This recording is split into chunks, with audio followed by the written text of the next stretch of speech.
Hey everybody, welcome back. I got an update here on a couple projects. I was holding off on this video until I got something else that I'm kind of working at when they put it all together, but it's taking a little longer than I thought, so I figured I'd give a quick update here on some of the things I've been doing. I think I said on the last video that I had been going to work on this 57 Chevy resin body here. I think I had said that, I'm not sure, but anyway, I cut the front end off. I got it taped on here because I was trying to do some mocking up, but I'm going to show you something that actually, everything I learned from somebody else, but this is something that I learned on another YouTube channel here. I cut the front clip off of here, and I was trying to come up with a way to locate it and keep it back on there, which I have few ideas because what I tried isn't strong enough. But anyway, enough beating around the bush. What I tried is my magnets. I put this little tab on here with a magnet on each side. Excuse me. And then I have the magnets on the inside. I have one here, and I have here on both sides.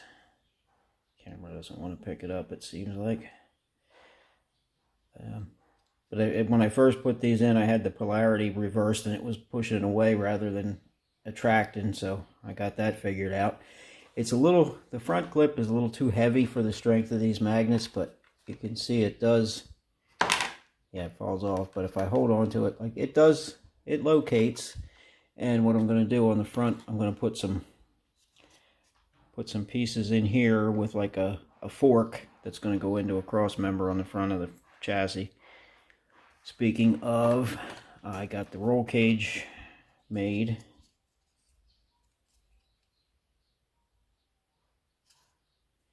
And I have the rear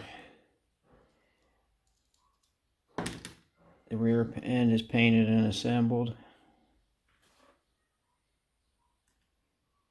These are the tires I'm going to use, these massive 1633, I believe they are in scale, from Future Attractions.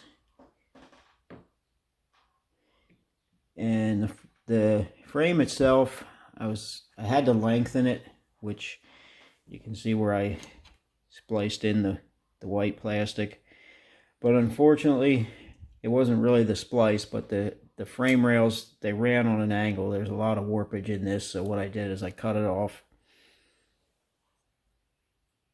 and I drilled and pinned, and I'm making my own front clip I tried to heat it with a hair dryer and straighten it, but it just wasn't working out, so I figured the best thing to do would be just cut it off and start from scratch. So I'm using the cross member here that was in the original, and I'm going to cut the A-arms off and glue them on. I'm probably gonna wait until I get further mock up that I can get the wheelbase right. I mean, I had it right with this one, but they were not the same from side to side, and I think that was because of the bend and the twist in the chassis. So I'm gonna hold off a little bit on that.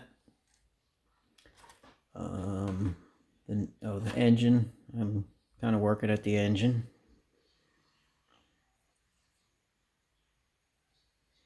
And then the other update is going to be that Holden, the Oldsmobile, Australian car.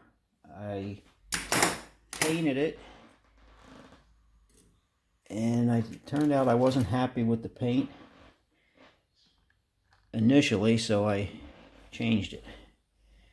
Initially, I used this bottom color, which was fire orange, the Ford Mustang color, and it's a tri-coat system. So when I put the second color was like a bronze, almost a brownish pearly color, and I kept laying coat after coat after coat to try to get it.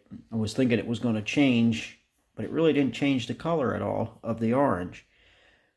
But I had the whole thing painted that color, and then I realized that I did not make this rear spoiler like I wanted. In my head, I was thinking I was going to put a just a flat, like a Pro Stock type, and do it in aluminum. But looking back on the pictures of the real car here that I'm kind of, I don't want to say copying, but that I was influenced by, it had one like this. So I decided to make that, and I decided to tape the bottom off and do a different color orange on the top. And I added some white pearl, a coat of white pearl over the whole thing.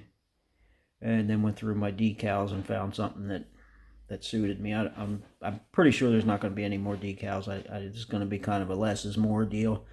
But it will get some flat black in here, in these pillars. The bumpers will get some chrome paint. So there's a lot more to be done before it's ready to be finished up. Got to make windows. But I'm having problems with the hood. This is a 3D printed resin deal. And the hood was, it just kind of got like a potato chip, it kind of warped up front and back.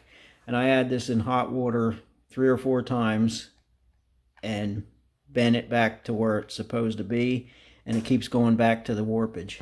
You can see the front of it's up. Get something to point with here. You can see there the front is up, and if I push that down, then the back end's up. And I'm able to just bend it by hand without even any heat, but the problem is it won't stay. No matter what I do, it won't stay. So it's just going to have to be the way it is, I guess. It's not that bad. Well, yeah, it is, but it's sitting on the shelf. It's going to be fine. I mean, I'm never happy with anything because I always know my flaws, and I just got to learn to live with them. Once I put it on the shelf, I'm only going to see it from a distance, or I'm not going to be looking that close at it. So I'm just going to have, like I said, I'm just going to live with it. But I think it's going to look pretty neat when it's sitting on the shelf. The chassis is done. I think I showed that in the last video. If not, I'll hold it out for when the car's finished. Anyway, that's about it for today. So I'll come back in a next video. Hopefully I can show you what I've been working on. A couple things I've been working on. I should be far enough along to know if it's going to be a success or not. So anyway, thanks for watching. I'll see you next time.